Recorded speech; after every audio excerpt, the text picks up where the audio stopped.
tappa a Menfi per Gianni Nazzaro, che in questo periodo sta cantando un programma che si chiama Mille Voci e che viene distribuito in 250, hanno visto a sto Mille Voci, sto Mille Voci.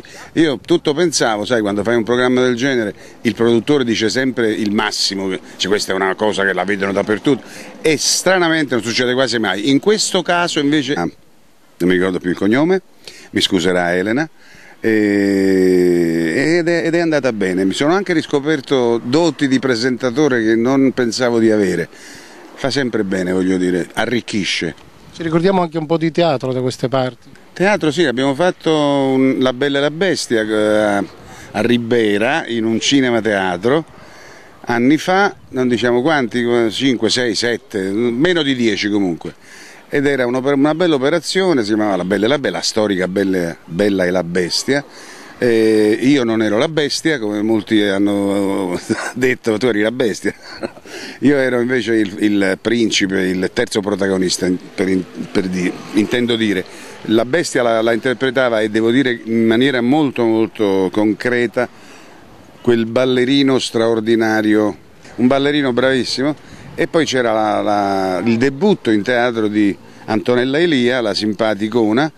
È diventato difficile per noi cantanti degli anni 70 poter rinnovarci e riproporci in nuove vesti.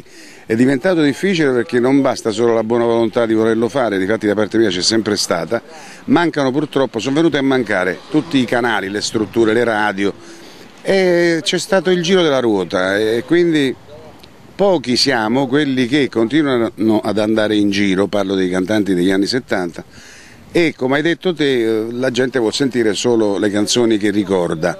Diventa un momento abbastanza imbarazzante per me quando la sera devo annunciare almeno un paio di brani che fanno parte di un progetto futuro se mai si dovesse avverare, e in quel momento vedo che c'è un attimo di imbarazzo, ma soprattutto da parte mia alla fine, perché poi dopo che le ho cantate la gente le apprezza queste due canzoni pur sentendole per la prima volta.